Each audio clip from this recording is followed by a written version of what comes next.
What's going on, Terp Trends? Today, I'm sitting down with Marcus Richardson, better known as BC Bubbleman. If you spent any time in the hash world, you probably know Marcus from Hash Church, my regular Sunday ritual. Or you've seen his legendary bubble bags in washrooms around the world. In this episode, we dive into the story behind bubble bags, how they came to be, the challenges of launching this brand, and the impact they had on the solventless scene. Fast forward 20 years or more, and Marcus is still pushing the boundaries, now launching his own hash brand, BC Bubbleman, in Michigan, with no other than Papa Sift. We also get his latest innovation, the hash hitters, a game changer for convenient hash consumption. And of course, no session with BC Bubbleman would be complete without some good old trichome talk. Let's break down the science behind resin production and what makes the best hash. So sit back, roll one up, break out your jars, and enjoy this conversation with a true legend on Terp Trends. Let's dive in.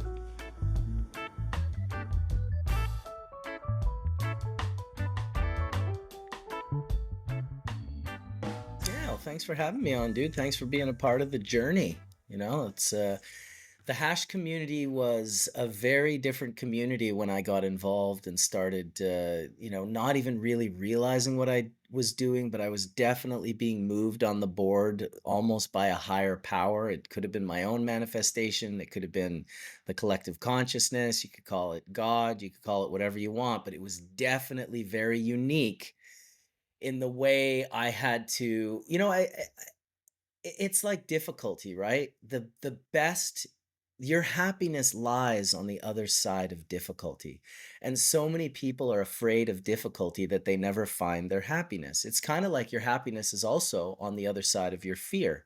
And if you face your fear, you can kind of get to that other side and experience it. And so it was very difficult to start bubble bags. It was not like, this is going to be awesome, we're starting a company. It was like, no, I got busted at a roadblock with 16 and a half pounds and 6 grand cash. And my life as a broker and a cannabis seller was basically over. It was the thing I was good at. I had so many connections. I was so dialed in. And overnight, I lost that ability. And it was not good times. I was making money hand over fist, and then that was just cut off immediately. And so I was kind of like, oof, like I actually have to figure something out. Like, this entrepreneur game it's no joke, right? There's no one for me to call and say, hey, can you take care of me? Like, I didn't have parents with money. I didn't have Yeah. anyone that could. It was really like me and my wife with about $5,000 to $6,000. We started that Fresh Headies company. And when we did it, nobody knew what this stuff was. It was so new. What's up, puppy? Got to give your dog a Yeah. heads up. He just like That's turned and looked at me.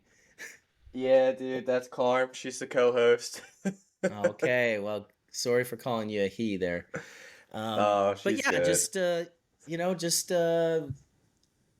this pioneering thing it's hard. It is hard. It's like if Yeah, you've ever man. gone on a snowmobile. Snowmobiling is Yep. traumatic. It's like traumatic, especially if you go in the mountains, but there's nothing worse on a snowmobile. And some would say there's nothing better. But if you're like new at snowmobiling, the thing you don't want to do is cut the trail. You want to Yeah. follow people. Once the trail's cut and you can follow them, it's like 100 times easier. But cutting the trail on a snowmobile, sometimes you stop and sink every 20 feet. You got to dig out, you Mm-hmm. got to go again because there's no trail. You don't know where you're Yeah. just on snow in a forest on a mountain. And that's very much what it was like to, pioneer the bubble bags. First of all, right out the gate, I was called a thief for stealing the technology, right? Because there was a two-bag system that Yeah. existed in Amsterdam called the isolator bags. Now, that system lasted for a very short time before bubble bags came out, and I had no interest in bringing bubble bags out. I actually went to Amsterdam to meet with Mila, the woman who was selling these bags, and I basically just said, look, I'll buy 1,000 kits. I think this is a great idea. I want to be the distributor for Canada. not even thinking that, Canada wouldn't have been anything. It's the US is really where you need the distributorship. But I felt like I was kind of that person. And, I've told this story a few times. For whatever reason, she was having a rough day, and, she was at her work and her business, and something happened, and I can't remember, but we got into a little kind of scuffle. And I was just like, she called me a Mm. silly American. I remember that because I was kind of like, Mm. I guess I did go in a bit cocky, it was cock of the walkish. It was like, I mean, 1,000 kits would have been like $20,000 to $30,000. And I don't think that at that point in time, she'd probably sold like 50 kits or something, so for Yeah. someone to come in and be like, I'll buy 1,000. And I was at that time, I just come out of this brokering thing. So like buying 1,000 was just like, oh, I'll buy 1,000. Like, we'll just Yeah. see how it goes kind of thing. And, she kicked me out of her shop that day. I ended up leaving, and she called me the silly Ah, American. I remember when I was at her door, I said, "Remember, Mila, I'm a silly Canadian," and walked away. Um, and I get that. Like, you have to understand, like, she's a Dutch woman, and she's just got endless people coming from a different country. Whatever, there's cultural differences, and so I'm yeah. defending her being upset. I'm not trying to throw her under the bus. Like, of course, imagine you don't know any Americans or North Americans for that matter, and you're a Dutch person, and you just have endless North Americans coming to visit you. Probably some of them are gonna hit some nerves and bug you out a little bit. Plus, North American, we're kind of we're an intense bunch. We're like, Yeah. we can be Yeah. obnoxious and these other things. And I don't isolate Canada from America. We're just almost exactly the same people. We're neighbors. We're the same. But anyway, so I Yeah. Yeah. bounced. I went home, and I was really bummed out. And my wife, who's very shy and quiet and never, she doesn't really like. She just like out of character was like, why don't we make our own? And I was just like, what? Make our own? I had no manufacturing capabilities. It wasn't something I saw at all. And when she said that, and she only said it once, it got oh, dude, I was like, what the Yeah. fuck? Make my own? And Make so, my own. that's why the intensity of that whole story. I mean, within weeks of me making those, their bags came out in '98, and I want to say it was in Yeah. November at the Cannabis Cup that she released those bags in '98. My bags came out 4 months later in March of '99. So when I think, like, at the time, I thought she had those bags for like some years. But as I went Yeah. through, the lawsuit that I ended up with, because of course Reinhard Oh Delp, no. who, yeah, so there was a whole lawsuit that happened. So it was funny because the very group of people, Mila's camp, that was calling me a Mm-hmm. thief and saying I stole the bags from her, well, I had to pay lawyers and go through this super intense lawsuit with Reinhard Delp.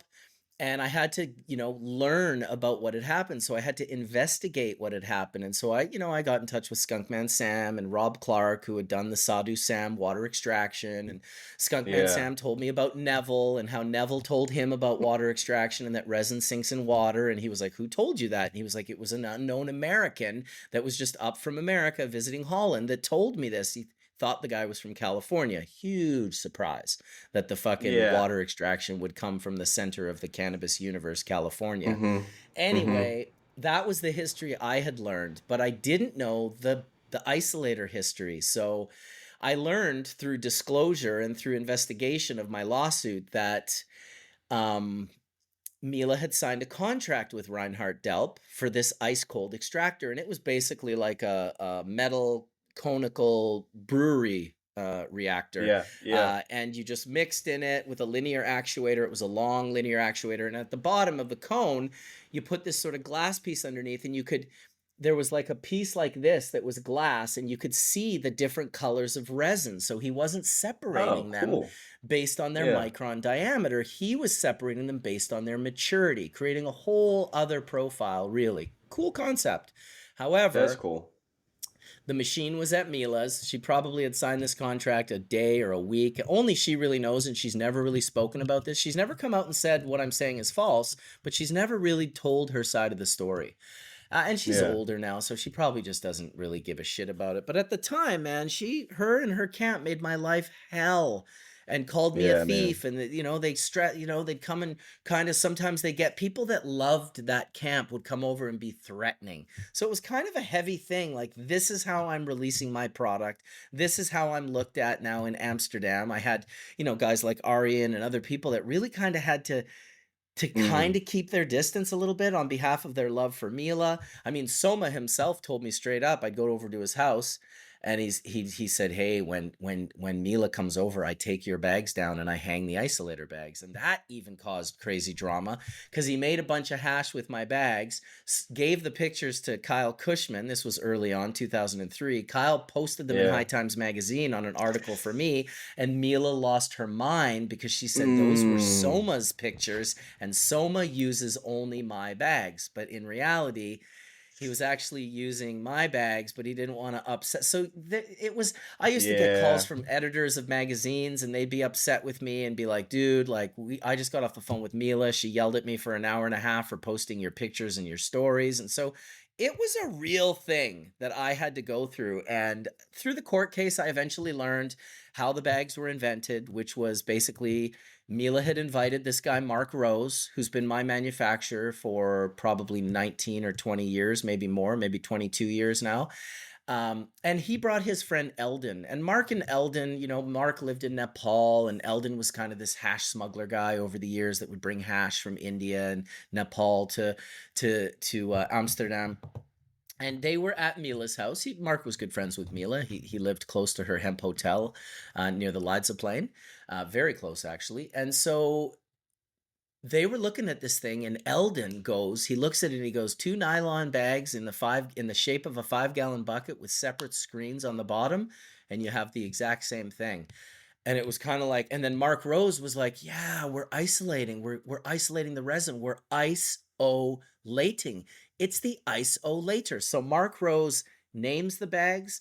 Eldon invents the bags. Mark Rose manufactures the bags. Those two guys never get mentioned in any of this. And so when I uncover that, I'm kind of like, whoa, this is unbelievable. Like, these are the guys. And by then, Mark Rose is already so people are telling me, oh, you stole the idea. It's like, well, actually, I'm working with the original people who invented, named, and manufactured the idea, actually. And you're Yeah. just hearing the story from the salesperson. So there's a bit of a difference going on. So I learned about that. When I learned about that, I decided to pay Reinhardt. I paid him 6 figures. I felt that he was deserving of that the bags truly had come from his machine. He had signed a contract. He had sued Mila and a bunch of other people. They just basically ignored the lawsuits. Myself, Jason from Payload, and Lucy from the Triple Extractor Bag Company, we were the three people that had a high enough integrity that we knew that we needed to pay Reinhardt some money. He was also going through some Yeah. other pretty heavy family stuff. So at that point, I had gotten rid of the lawyers and I was talking to him direct. And I just said, dude, why are we paying these lawyers? Like, I'm sorry, like, I Yeah, learned man. that the bags came Yeah. from his machine. There was no doubt about it. They didn't come from Skunkman Sam or Rob Clark or Neville or the Unknown American. They came from this little Swiss guy by the name of Reinhard Delp. And so I paid him that money, and I felt pretty good about it. I've got in perpetuity of the patent for as long as it exists. I don't ever have to worry about being sued again, and Cool. it felt like the right thing to do in the end. So it was also very neat to learn the truth. And it's also interesting how much money sometimes you have to spend to learn the truth, and how people unwillingly or unwittingly, I should say, spread these misinformations based on love that they have for people. And that was, Yeah. at one point in time, Mila's daughter came to my booth in Germany one time, and she just said, "Full disclosure, I'm Mila's daughter." I said, "Oh, it's really nice to meet you." And she said, "I just came over because you can't be who they're saying over that. Like, the things they're saying about you, there's just no way Yeah. half of it is true. And I just have to see. And so I'm going to suss you out. And she talked to me for like 2 hours at my booth in Dortmund, Germany. This was like early 2000s. And she left and we were friends. She says, "You know what? You're a good dude. I apologize for my part in this." And it made me feel so good. And over the years, it kind of dissipated with Mila. And, last time I saw her at Frenchie Cannoli's high tea in Toronto, I gave her a hug. And it doesn't seem to be there's any ill feelings. And I don't talk in a negative way. This is just me sharing my truth. And at that point in Yeah. time, That was rough for me. I mean, I had people threatening me. I had people coming. Mark Rose got punched in the throat at my booth one time when we had like hundreds of people right in the throat by her, like bam. Oh, So these are oh just funny. man. These are funny experiences that you see. And you know, Mark, tons of people told me, "Oh, don't get into business with that guy," and blah blah blah blah blah, because people love to socially poison people that they've had bad business dealings with. And I just said, well, you know, maybe it's best if I see how my business dealings go with him. And Mark and I have Yeah. done millions and millions of dollars in business together. We've sold thousands of bubble bags worldwide. We've, you know, we butt heads sometimes, but the bottom line is he's been an amazing manufacturing partner for bubble bags. He's helped pioneer screen sizes and concepts and ideas. And so I got to give him a big shout out always. And, explain to people that when you have good friends of yours warning you about someone and they think they're doing it for you, they're not. That's the guys. What they're really doing it for is their hurt ego because they had a bad business dealing with that person. And it's unfortunate that sometimes we virtue signal that way in a way. It was like, hey man, I'm just looking out for you, dude. I'm just looking out for you. It's like, no, you're socially Mhm. poisoning the guy that did you wrong because you never want to see that guy have success. And it's best that we allow each other to learn our own mistakes with the people that we need to learn them from. And so that's kind of been my mission in business. I've often go into business with people that everyone warns me not to, because I'd rather have my own experience and learn firsthand. And maybe I won't manifest the same failures that you did. Who knows? Yeah. No, I think that's super important, especially in this space. Unfortunately, as spiritual as a lot of us claim to be, there's still a lot of egos that shine through that, which I've been Hmm. kind of realizing, especially when it comes to innovation in this cannabis space. I feel like once Yeah. success kind of gets going, some people that were really close partners, man, their visions kind of dissipate and it gets real ugly. So that's wild that you had to go. I didn't know that deep. I knew there was some disdain with the bubble bags, but I didn't know how deep that went. But it's cool that it came back full circle for you and you're kind of able to make that amends. Like kind of Well, that's it took righteous, years, man. man. It took years Yeah. for people to like, I'm telling you now, like you giving me props and saying, "Oh, Bubble Man, thanks so much." I had to earn that through a decade of sludge, being called a thief, being called a sketchball, being like not being well received for the first 10 years that I would go to. I mean, I eventually made friends and got into groups, but everyone felt they had to. I was going into, I mean, it would have been like the equivalent of me having, and don't get me wrong, if I was her, I would have hated me too. It made total sense. She had this idea, she had this concept, instead of like doubling down on it the way I did and increasing. And the funny thing is Mark Rose had been telling her we need to add more bags. 2 bags isn't enough. And in her mind, you're just trying to sell more bags. And I understand that too, because when he started doing it with me and we started adding a third, a fourth, a fifth, a sixth, a seventh, an eighth bag, people were like, these motherfuckers are just trying to sell bags. And for many years, Mila said, "Look, it's obvious that they don't know what they're doing in that camp because they're doing with 7 bags what we can do with 2 bags." And Two. when she first Mm. said that, that was the end. People were like, "You can't do that with 2 bags. What are you talking about?" Like that's when the armor started kind of chinking of like this sort of misinformation. It was also, oh, the 25 micron, there's nothing there. Like what? That's just saving waste. And well, my 25 micron that I made recently was 71% THCA. White powder, perfect for infusing joints, maybe not the best like in a standalone by itself in a jar, because but when people call 25 micron food grade, I know the quality of herb they're working with. Yeah. Yeah, I feel like that's a big thing going around right now is what do you label food grade hash? What microns are you labeling your food grade hash? And it's definitely Well, interesting to because you can see. get full melt out of any micron. You can get full Yeah. melt out of any micron. You can have food grade 90 micron. I will tell you that the majority of people pressing rosin, why aren't they showing you the hash they pressed? Why aren't they flexing the hash? They're so proud of the rosin, but they won't show you the hash because the mediocre hash that died to make that rosin was mediocre. And very few people are bothering to take, like I got some 6-star bubble here right now. Very few people are going to take this caliber of hash Yeah. and Yeah. press it. Why would you press that? It's like, are you No, kidding me, it's dude? That is the absolute, like, it's as hard as a rock. It feels like braille. If I tried to take some, it would literally fly across the room, maybe go in my eye and blind me. It's happened. But I've got yeah. like six different types of full melt. That was Death Bubba. This one's some masterpiece. This one's still in powder form because I didn't leave it out of my freezer. I've got a baller fridge right here where I keep all of this stuff, cold chain, Oh which is yeah. interesting because I just saw, damn it, Bobby. He just wrote, if you really want the most pure form of hash and rosin, then smoke melt and fresh press while it's fresh. Also, always store your material in a freezer for best results. That is the best advice you could give anyone who wants to preserve their hash. Yeah. It's different than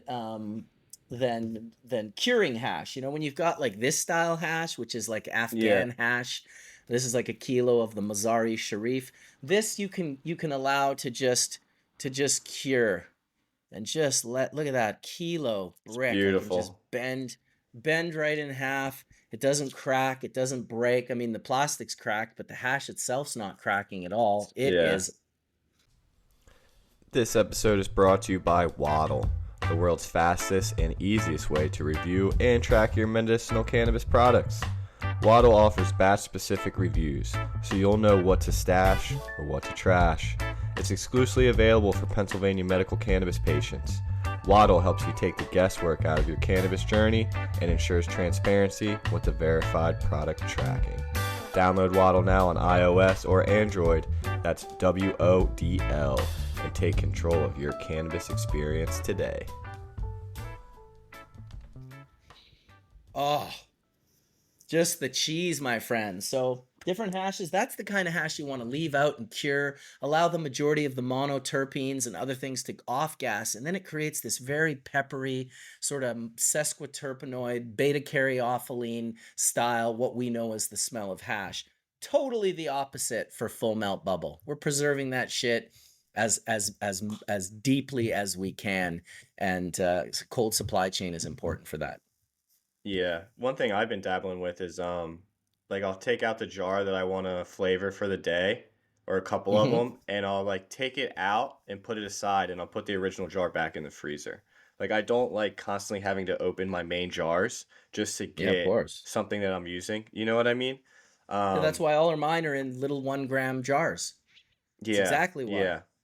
We Yeah. have bigger e- jars. Exactly. Yep. Yep. And then it's like my personal day jar is what I call it. And then I'll put my flavors of the day at all different sides and kind of go from Yeah, there just to reserve those flavors. So that's diving into awesome. this hash, man, thing that I'm trying to kind of encompass with this episode is it all comes down to trichomes, really, right? And I feel like you Yeah. learning from you is all like the trichomes and how we're making this hash. If you can kind of go down just like what makes the trichome such an integral part of cannabis and hashish? Well, I mean, the trichome is where all of the goodness is going to be uh, synthesized and produced out of. I was going to share, but I'm not sure how to share on this. Oh, there we go. So this is a shot I took some years ago, actually. It's actually the Congolese. And these are two different types of trichomes, the types that we as hash makers are seeking. And so the one on the left is a capitate stock. They're always very tall and they're always very full. And they're some of the nicest resins to when grown and expressed properly. The Hmm. one next to it is a capitate sessile, so it's not just an immature stalk. It's a sessile. It's a shorter, stubbier trichome, but it also produces really nice oils. Now, there's a third type called the bulbous, which just Yep. sits on the leaf. It actually sits on a single stipe cell, but it looks like it's a ball just on the leaf. And this Yeah. is not this is these are not trichomes that easily separate through mechanical separation. So water extraction, dry sifting, you'll very rarely get these. And they used to be back in the day before people understood that we need to breed cannabis for hash production, which is making sure that the percentage of bulbous heads is as low as possible because those Hmm. heads will not be extracted. And it's why you can get 16% on a bubble run and get 23% on a butane run because the butane's melting all those bulbous heads off and producing. And it's why I always thought, if you were going to make oil, you'd be in your best bet to make hash first and then take single microns or put some together and make the oil out of that, rather than stripping the Mm, plant of the fats and the waxes and the lipids, and then the winterization and all the other processes that you have to do, plus the bulbous heads. You're really just extracting a ton of shit that you don't want. And so with exactly. water extraction, using the right cultivars that are actually going to produce the heads in the first place for you to extract.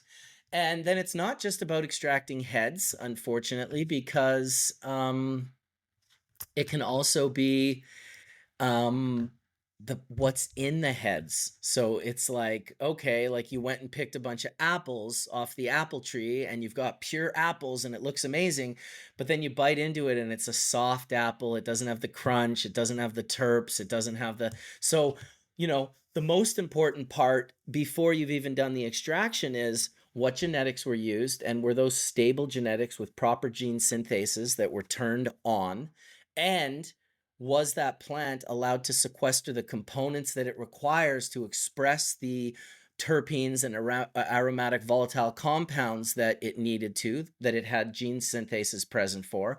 Because you can have gene synthase present and turned on, meaning, say there's a THC gene synthase and it's turned on, well, the plant will produce THC, but how much will it produce is dependent on how you grow it and what you give it. This is where the fungi intelligence comes in, because the mycorrhizosphere has an intelligence that most humans can't really understand. They don't understand. We understand a little bit of the working mechanisms in the hyphae, and that it can, melt. It can, a hyphae can be sticking, find a giant piece of calcium, a boulder. Hmm. Basically, it could be a microscopic Yeah. piece, but to that hyphae it's a boulder. And then it'll just squirt out this little bit of like acid like material to melt a little bit of the calcium, suck it up its hyphae, and then deliver it where it's needed, in the amount it's needed, when it's needed in the plant. Good luck ever having a human being that can do that. And so it's a very important thing to develop a symbiosis with the fungi. And so if you have that, right away you're in a very, very good place to, get that plant to express, I mean, really those aromatic volatiles, right? Get those terpenes and those esters and those thiols and thiolates, and get them up to the highest amount that we can, because that's really what attracts us to cannabis. It's a good looking plant, but don't get it mixed up. It was your olfactory that turned you on to Yeah. cannabis. That's the nose knows. 100%. Yeah, Yeah, the nose 100%. knows. So we're digging into that when we're cultivating for basically like resin. Is there anything that you recommend when it comes to like soil amendments and everything like that that can help boost those? Or do you think it's pure genetics? Well, I think they both play a part for sure. I mean, there's all sorts of different incredible soil recipes out there. I mean, Subcool used to have his soil recipe back in the day. And when I first met the guys in the Kootenays in the early 90s and helped them do a little growing, it was all about amended soils. So that's like a recipe that tons of people have that sort of interest in.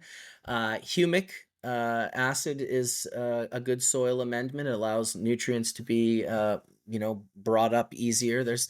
There's all sorts of things. What I suggest to people when they ask me, "Hey, how do I get my hash to melt like yours?" Because I've grown for years, but I'm not really a grower. You know what I Yeah. mean? I respect growers, the variables that they have to take into account, and 3 months of variables versus an afternoon of variables for me to make the hash is kind of next level. It's Yeah. I definitely like have a deep respect for growers trying to do everything right in those 3 months, and anything that you do wrong is going to affect the expression of the resin. And so whenever I see resin that's been grown properly, I'm always very, very, very inspired by it. I've seen incredible resin grown with salt nutrients, so I'm not to shit on the salt guys, but I will say that generally the depth of the flavor profile and the intensity of it always seems to be stronger for me, in my experience, when produced in living soil. And by living soil, I mean truly living soil, right? The nematodes, the bacterias, the mycorrhizosphere, all of it working together, really how this planet was designed. I mean, there's trees out in front of my house right now that are sequestering carbon from trees that are like a kilometer away under the Mhm. ground through their mycorrhizosphere. That's an incredible intelligence that we should know more about. And so I'm a big fan of Paul Stamets, and all the mushroom information he's been putting out for Jesus 35 plus years. I got to meet him Yeah. once at a psychedelic conference, and I showed him a picture of a trichome, not very different from the one I just showed you.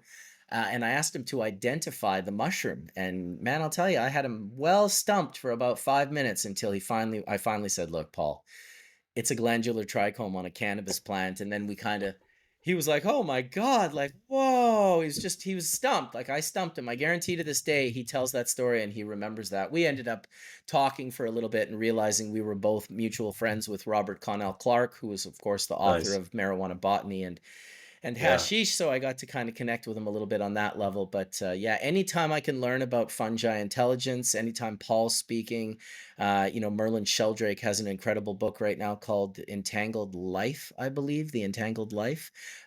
He's Merlin is Rupert Sheldrake's son.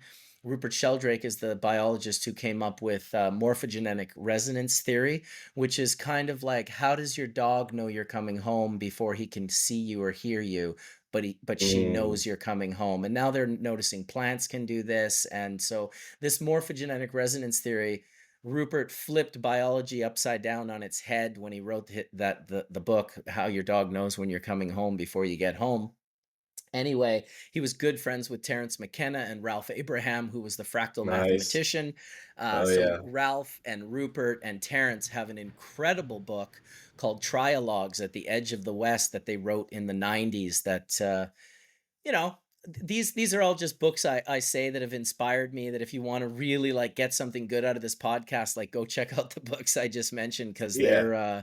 they're really inspirational. Trialogues is short and it's just Ralph and Rupert and Terence talking.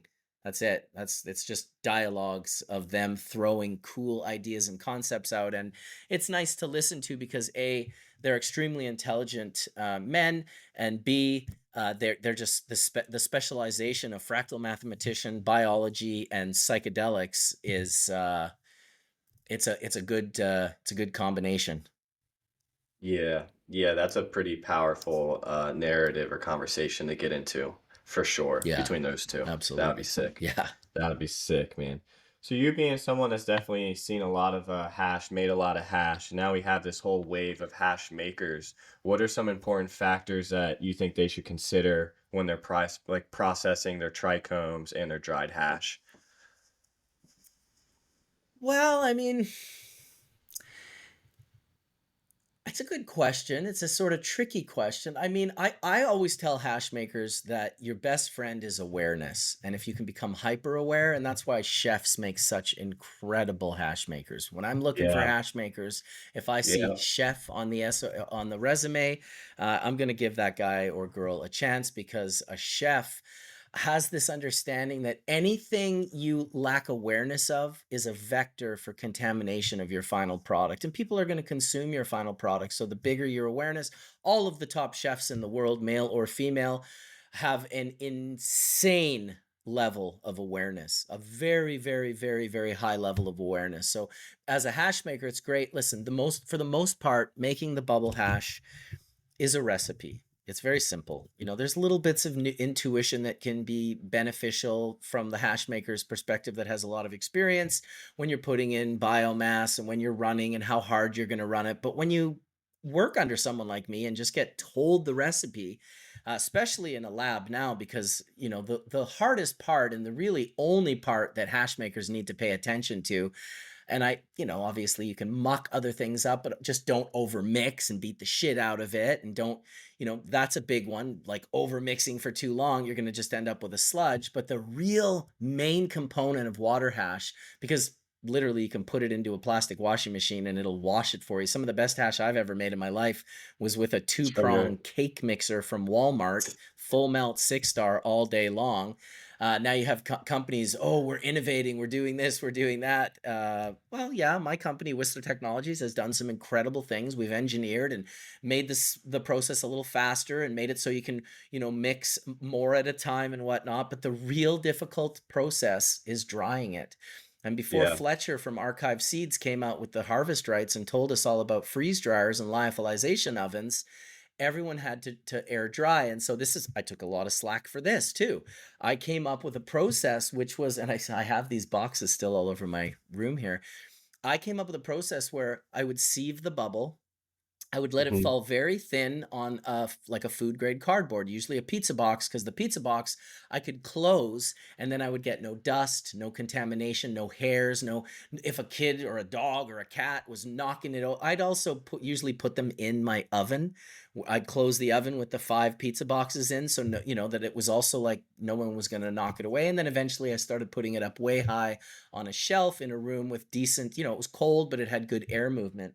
Now, in the Pacific Northwest, where our humidity is so high, that's why I came up with that process. If you didn't use a desiccant, like if you just left the Yeah. bubble out in a patty, it would go moldy. If you put the bubble Yeah. out on parchment paper, it would go moldy. You needed the water not to only air dry, but also the gravity of the weight of the water to sink down to the bottom, and then the cardboard to absorb Kind the of. water and then lower the water through its corrugated parts till it would become dry, then wet, and eventually it would just be dry, and you could kind of card all of that hash off. Now, of course, people would put it in patties and not, or they would sieve it, but not. I always explain the importance of this is moving it while you're sieving it. You can't have it pile in a big pile or you're defeating Yeah. the purpose. Now, the hash isn't going to allow itself to dry. So you'd have to spread it very thin. And when you did that, you could scrape it up. I would take a picture with my macro lens and there wasn't a single fiber. But some asshole on Reddit put his in big patties on the cardboard, and then he lifted it up and peeled all the cardboard off and was like, Bubbleman is brain dead. If you want cardboard in your hash, do that process. It's like, well, you actually did it wrong. And now you're telling people not to do it right, because you'll get hash in your final product, but you didn't do it right.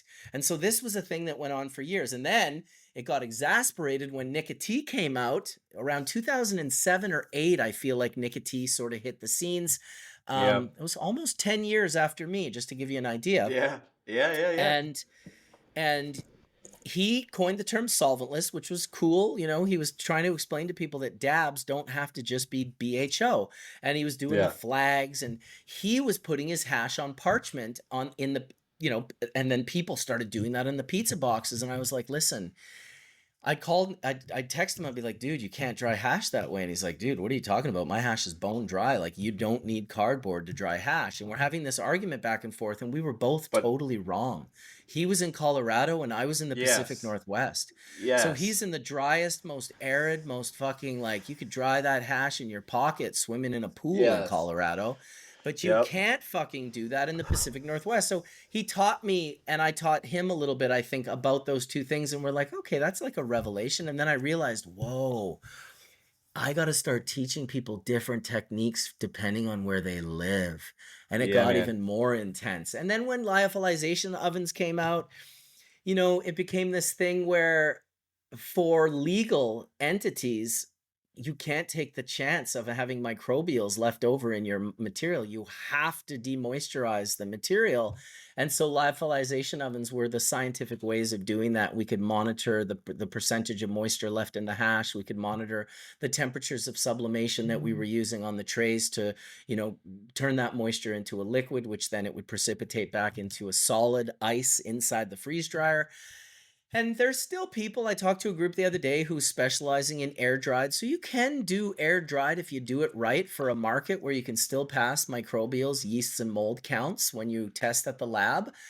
But for the most part, big companies, small companies, no one wants to take the chance on making 20 kilos of hash, having it No. fail microbials. And then also, which is another huge thing in the legal business, is everyone talks down, obviously, on. We had this conversation the other day in my solvent episode of Hash Church where we were talking about media bros and the media that they produce for gas Mm. chromatographs and for cleaning for CRC. And we had Yeah. Jorge from Chemtech, and he was like, listen, it's not bad if you don't strip everything. We like the red oil, so we only stripped a little, and it created this beautiful flavor and super potent. It's people that are stripping everything. So it's this double-edged sword, and I'm comparing it to irradiation. Same idea. Irradiation Yeah. is a great concept. If you're like a righteous, small family owned operation and you just grew 50 to 100 kilos and something occurred in your drying room where microbials got in. And now that crop, if you're righteous, if you're that Instagram guy that says, fuck irradiation, okay, well, throw the 100 kilos away, bro. I'd like to Yeah. see you throw that into, or you can irradiate it, sell it at a lower price.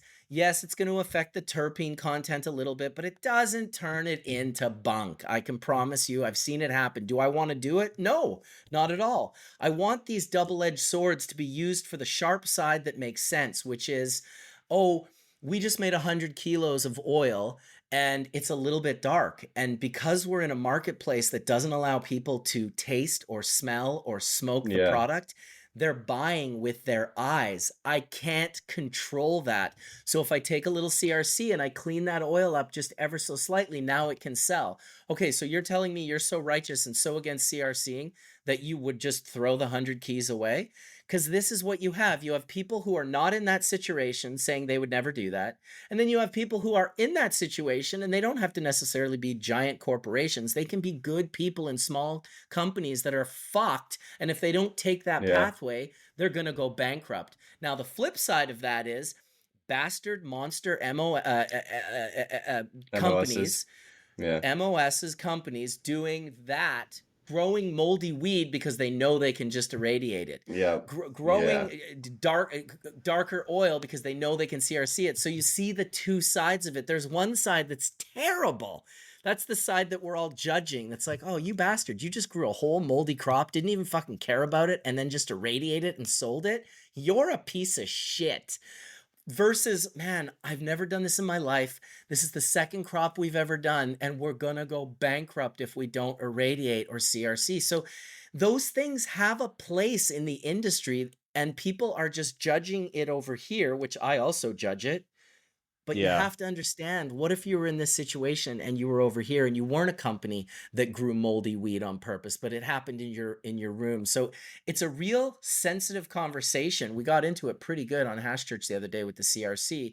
I definitely love to get into it with the morals and the ethics and the business end of it is like, do you just throw 25 to 100 kilos of product away because it failed yeast and mold? Or do you look at that as, maybe we got to do this time? I would pray that the companies that use it every once in a while don't get comfortable using it and decide they're just going to grow moldy swag because they can just get it. You know what I mean? We don't need IPM. No. But That's I've seen them fail microbials on flour, turn it to hash, fail microbials on that, try to remediate it, and then they just turn it to edibles. Like that happens a lot in Colorado.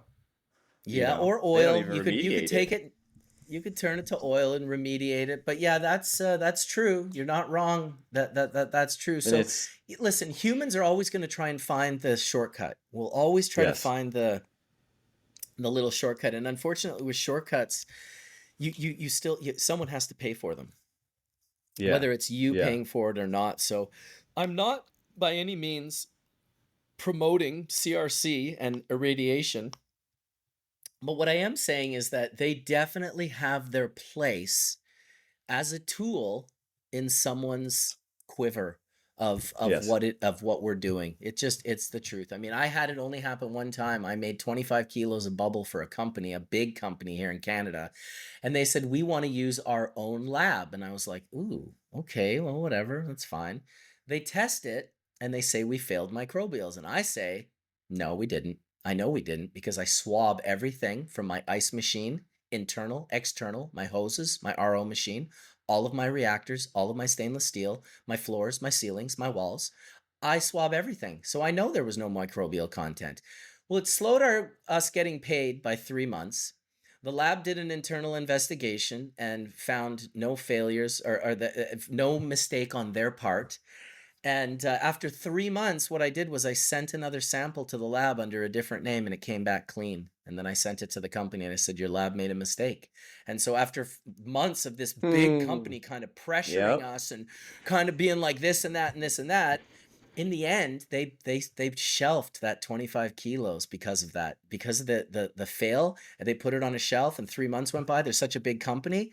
Well, that's might as well be 3 years ago now. So that 25 kilos that That's I made like 2 years ago, it's just sitting on a shelf. It was cherry punch, black cherry punch, and it was so cherry and sweet and just white powder. It came back 68% THCA.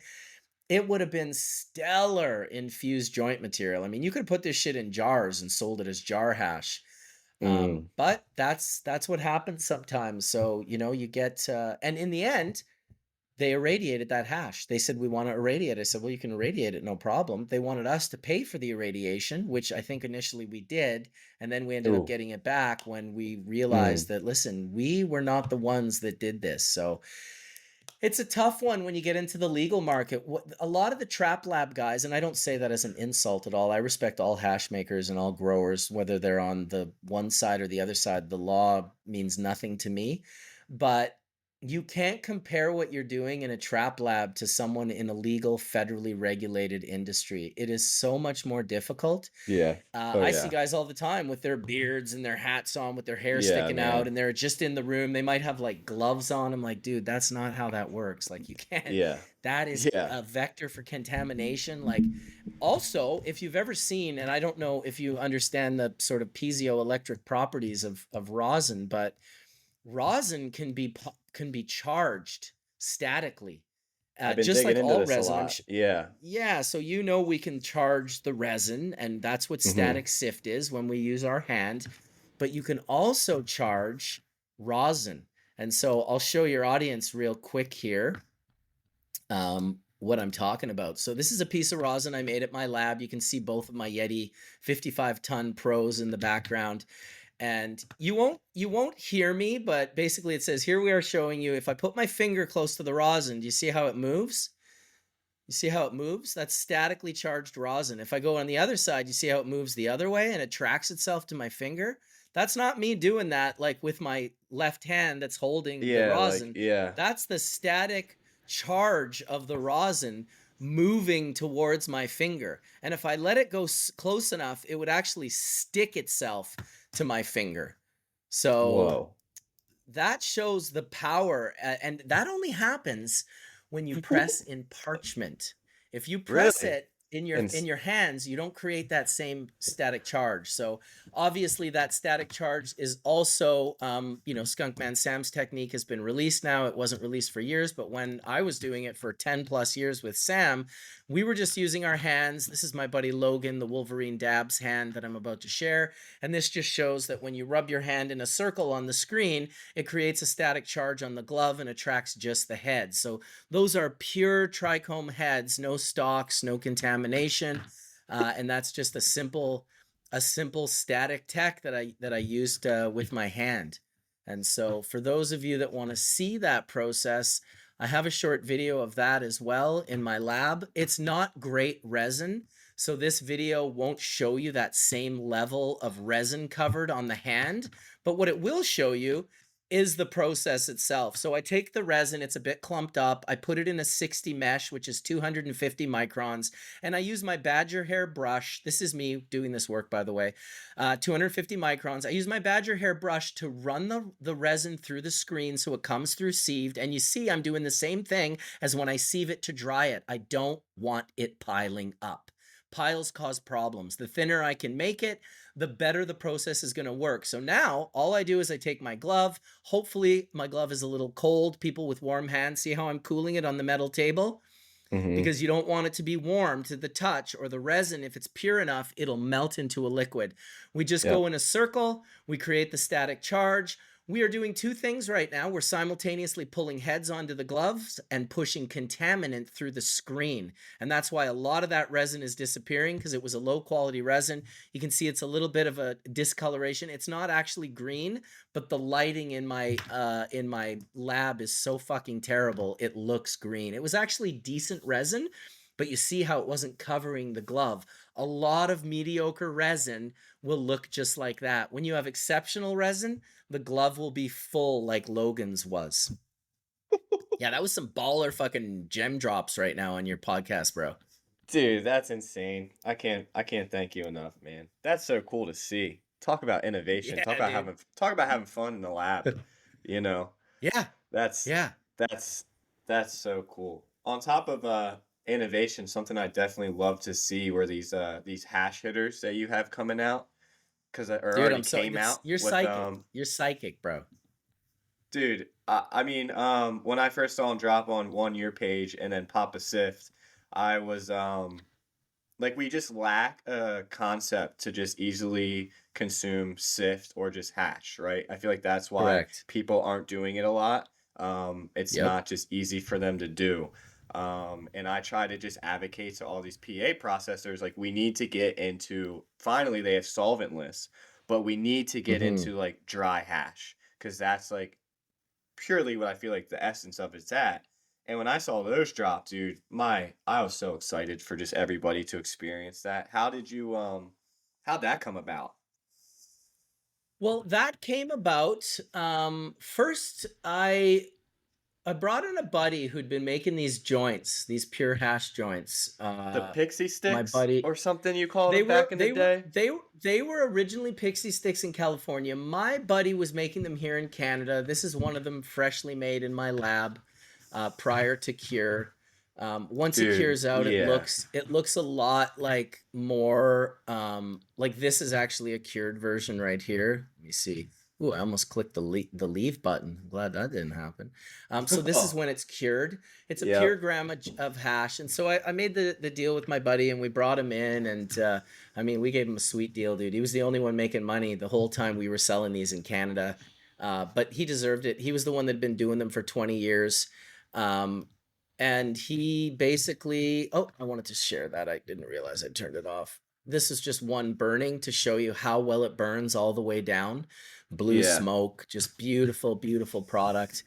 Um, so I was selling the pre-roll joints. We sold them under this name Hazel because some woman worked for us and thought it would be a good idea to completely rebrand the thing. Eh, incorrect. If you're working for a cannabis company and you have some marketing person that's not a cannabis person, fire them immediately. Honestly, they are just they have to fucking go. Um, I mean that from the bottom of my heart, by the way. So I make these joints, right? They're super popular. Provinces are ordering 10, 15, 20,000 of them at a time. My first order for those was 20 kilos. 20,000 of those joints was my first order. Wow. And so they were really popular. They were like the champagne cannabis product. People celebrated anniversaries, birthdays, graduations, like whatever it was. If it was a celebration, if you pulled out a pure hash joint, bro, a gram hash that you lit like a joint and there was no paper, no glue, it blew people's fucking minds. They were It blown blew my away. mind. Of course it When did. I It blew first my mind, dude. I remember seeing you on YouTube doing, you're like, yo, my buddy just gifted me this. I'm gonna pull it out of my freezer, and then you pull out a full melt joint, and I'm just sitting there like, that's it. What There it the is. fuck? That's what I need. That's what we all need. Dude, right? Right? Well, that's how my meme started. Because I haven't smoked a joint in 24 I think that's what years. you were And saying. so Yeah, it's so like the this is first the joint. meme. Yeah. Hell You know yeah. that guy? That's Someone put sick. my face on there, It's and on him. I don't Yeah. always smoke joints, but when I do, they're pure The beer hash. hash. And Yeah, so man. right after we released these in about 2018, 2019, COVID happened. Oh, And the a pure worst. hash joints that weighs a gram that you're passing around and sharing. So this money guy that we raised a lot of the money for our company, Pat, he was from what company was he from? No, not Mackey Research. They're on Bay Street in Toronto. We raised $24 million for our company through these guys, Wow. and so this guy felt very like he raised the money from all his friends and sort of thing. So he would call me up and be like, "Hey, like like you're doing good, but like this hash joint, like I think can you break it up to like 5 or 10 segments?" And I was like, "Whoa, Oh. dude, like what?" So it was Huh. this total like super non-cannabis guy. He drinks way more than he smokes, but he loved the pure Yeah. hash joints. He felt that they drank less when they smoked them. Him and his buddy were buying them. And he said, "Look, if you could make a way to break this down to like 10, like the hash hits, like break it into 10 pieces or at least 5." And so then I'm like, "Holy fuck, okay." And then my partner Bruce hits me up, um, and he sends me a picture of these Caldwell's tubes, right? Yeah. These are the tubes that that the hash hits are made of. So they're paper tubes, Yeah. and they are they have a little metal bowl, a stainless steel bowl. Mm-hmm. And I'm just gonna see if I can find a picture from Papa Sift right now real quick. Is it kind of Um, like a oh, there hash it bowl is. where you have like the slits in it too then? Probably for airflow or something? You've got 5 little holes in the bottom of the bowl. Okay. And so the ones I'm going to show right now are actually our new ones. So we have the metal ones. Sick. For whatever reason in Michigan, metal was failing chromium. So the stainless steel is made out of Oh. chromium, nickel, and iron. That's what stainless steel is. Michigan has these super sensitive tests, and they kept failing. So then I had to create another new thing. So yes, the Caldwell's pipes came to me through my partner Bruce. I got in touch with the company. I said, I think, they were like, yeah, you just put weed in there. I said, I'm thinking about hash. And they were like, well, that's a good idea. I created the product, Hash Hits. I did about a year of R&D at my facility, and we eventually brought them to market, and they were well received, much like the hash joints. Unfortunately, the Canadian market is an absolute nightmare to be a part of, so eventually I would move all of that down to the US. Well, in Michigan, with Papa Sift and the Yeah. Rolganics crew and my wonderful partners there, they're failing hash hits time and time again. And I'm like, this makes no sense. We didn't fail in Canada. We didn't fail. Canada doesn't test for chromium as a heavy metal because it's Mm. everything in the lab is stainless steel. If there's any stainless Yeah. steel dust at all, you'll fail that test. So what I did was I came out with ceramic tipped hash hits. And that's what Nice. you're looking at right now. So these are ceramic Cool. bowls. And yeah, dude, they're so awesome, man. They are awesome. So Yeah, dude. it was inevitable that we would have moved to that anyway, that it makes so much more sense for us to have, um, that in our sort of queue. Like that's more Bubbleman than a stainless steel bowl, Yeah. Yeah. Oh, more 100%. conscious and more. So that's what we did for Michigan. I suspect down the line, we will potentially change them in other markets, but we'll see. We'll see what those markets want. You can see here what the holes look like inside the Oh, bowl. cool. Yeah. Sweet. Yeah. So you can kind of see that's what and then on the right, that's the sticker that goes over the bowl so the hash doesn't fall out. There's no glue on that sticker. It has Mm-hmm. 2 long pieces of sticker that goes Over down and the sticks to the tube, and then the circle that sits on top has no stickerness, nothing at all. Even the tops of the little tabs don't have any Yeah. stickiness. So this leans back to awareness, Adam, right? I've got this Yeah. batshit level of awareness. It's probably I'm probably a crazy person. I probably am a crazy person. Like I might Yeah. be extremely mentally ill because it's like a disease. I can't control it. I want to clean everything. I want to be aware of everything. I want to make sure when I sell a product that I'm not contaminating it in any way. So anyway, Hash Hits were born. We started them in Canada. They're now down in the US. They've just been released with the ceramic tips down in Michigan. So anyone that's watching in Michigan, Dude. hit me up if you want some, we got Higher Love, we got Puff, we got a ton of stores in Michigan. I think there's 80 of them that are carrying right now. Oh, We've wow. got Illinois about to go live. My partner Marshall and Dread Smokes Weed. Shout out to Dreads, the big grower that grew for DNA Genetics for years and years and years. He's now in Illinois growing for my partner Marshall. Man. And they're doing Illinois. hash hits Illinois is about to release hash hits here really Popping up, soon. man. Missouri is about to release hash hits really soon. Maryland is about to release hash hits really soon.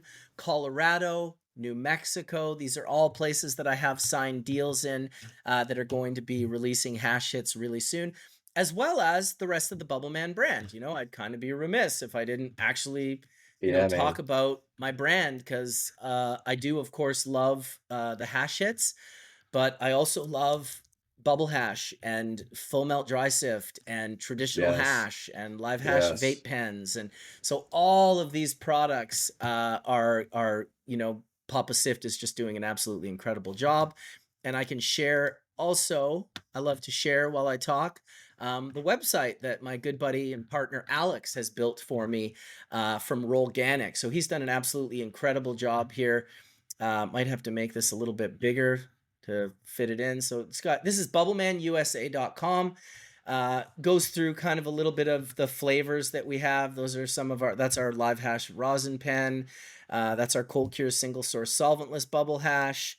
These are the hash hits. The hash hits are sativa green go, red indica stop, blue hybrid go stop, stop go. Hmm. That's why Hmm. the colors are like that. We also have featured products in the sense that if you're a company that wants to come along and do the Bubbleman brand, you can pick an option. Oh, you want to do brick hash for a state launch? It starts at $7,100. That's going to feed 10 stores. If you want 20 or 30 or 40 stores. So he's broken it up for all my SKUs, what you would need to pay for packaging. And it's just fucking awesome. He did such a good job. We do temple balls, old meets new with our traditional style Nepali temple balls made with bubble hash, not dry sift. So these hand rolled temple balls offer a very, high level of THC, 60+%. Generally, a temple ball would probably be in the 20 to 30% back in the day. We've got some guides to solventless extraction on little articles that we wrote, revolutionizing Michigan solventless, and then just a kind of a little video that he did promoting the products, to potential buyers. Also, I got to shout out Max from the Mothership crew who did my wizard logo. I fucking love it, dude. I think it's so cool. I'm really stoked that you did such a good job. And yeah, you won't always see the wizard, but always look for the bee. Always look for the bee. You'll see the Hmm. bee, and that is the Bubbleman brand. And we're not stopping. If you think you have a company in a state that would be symbiotic or synergistic with the Bubbleman brand, by all means, reach out to me. You can reach out to Adam. He'll put you in touch with me. I'm at BC Bubbleman at iCloud.com or BC Hmm. Bubbleman on Instagram. And I'm always looking for new partnerships in different states. I will say I am very generous with my partners. They get the lion's share of the profit margin, but they get that because they're funding the brand. I don't fund the packaging. I don't fund the marketing. I don't fund, you know who you are in your market. Yeah. I'm going to bring Yeah. my traction. I'm going to bring my name. I'm going to bring my SOPs. I'm going to bring my goodwill, and I'm going to bring my products and my SKUs. And if that's a good enough fit, and I found it so far about 9 times, I'd love to be in 25 states, dude, selling hash hits all across the board. You said it, man. How many novel products come out?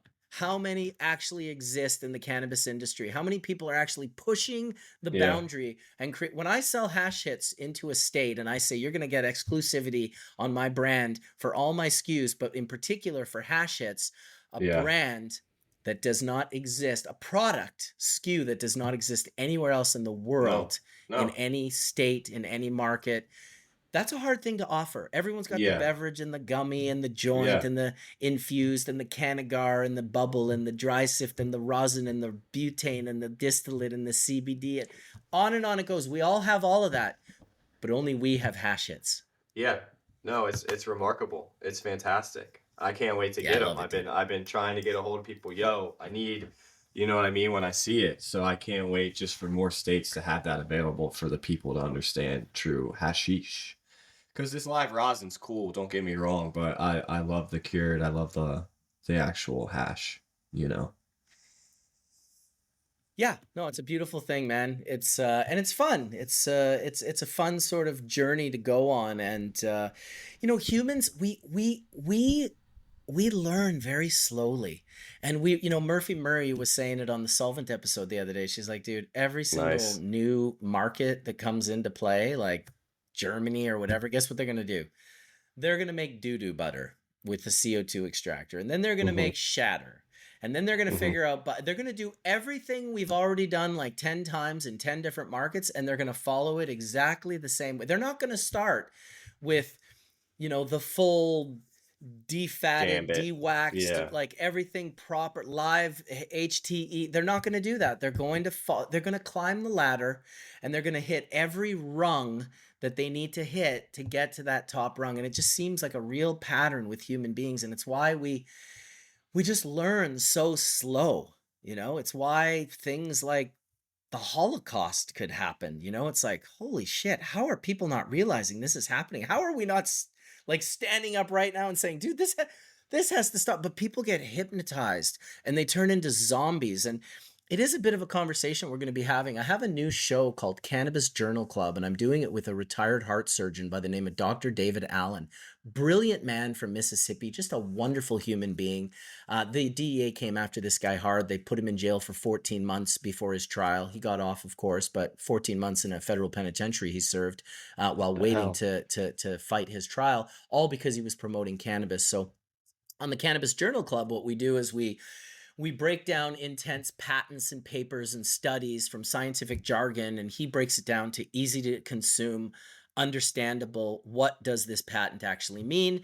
And that's what the Cannabis Journal Club, but he's been talking about the amygdala in the brain recently, and he's been talking about this knockout mice study. And the study is that when the mice were given CBD, they make better decisions. And when they weren't given CBD, they make decisions that actually end their life.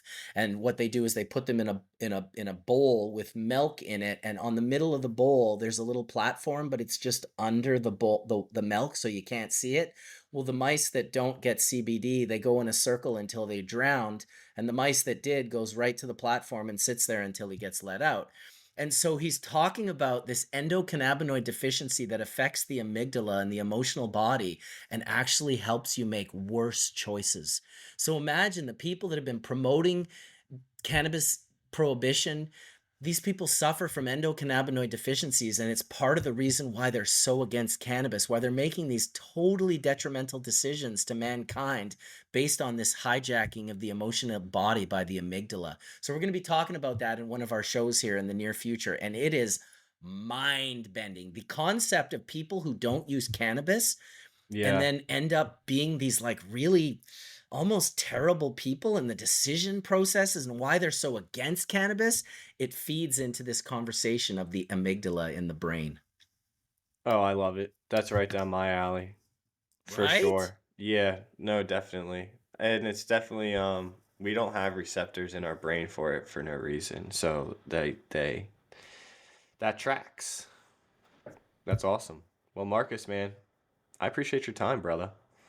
Well, dude, I appreciate your time, man. Thanks for having me on and inviting me and Yeah. chatting with me, and anything we can do to help promote your guys' show, I'll happily do. And I will finish with one more thing. Yeah, please do. I have now opened up sponsorships to my show Hash Church. So I did Hash Church for 10 years. I never took a sponsorship dollar. I had many people offering me sponsorships dollars. I Oh felt yeah. like it would affect the integrity of the information. I just didn't want to do it. After 10 years, and really after finally doing sponsorships through Legends of Hash for the last 3 years, because I also Yeah, did man. Legends for 20 years and never took a sponsorship dollar. I paid for it all out of my pocket. I realized, oh yeah, the industry's changing. Like I can take sponsorship now, and I can do it in a way that it doesn't affect the integrity of what I'm doing. And so we had our first sponsors on the last Sunday, and we're going to be offering sponsorships for the rest of the year. I've got about 49 more shows. And you Awesome. can reach out to me at bcbubbleman at icloud.com, and I can send you off our very, very simple little 2-page sponsorship deck. So I wanted to mention that as well. We got a good show coming up on Sunday. It's going to be the mental health episode. I'm not exactly sure who will arrive, but I did invite Dr. David Allen. He's going to be Sweet. talking about the amygdala. I invited Wade Laughter because he's been having a lot of mental health problems recently with his sickness. He's been very sick, and so he's going to come in and talk about that. I invited Dr. Amanda Riemann. I'm not sure if she's going to make it in. And I invited Dr. Ethan Russo as well, Cool. as well as some patient stories as well. So my friend Mango May is going to come in with her daughter who was very sick and used cannabis when she was dying of cancer. She saved her life with cannabis, but she also saved her own mental health by using cannabis while she was fighting doctors, saving her child's life, and trying to be a mom. So that'll all be this Sunday on Hash Church. That's easily to be Amazing. found at Bubbleman's World on YouTube. And yeah, really big shout out to Terp Trends for having me on, and appreciate you, Adam. Yeah. Yeah. Appreciate you, man. And everyone, go find some hash hits, man. Please, please do it. Thanks, boss. Love it.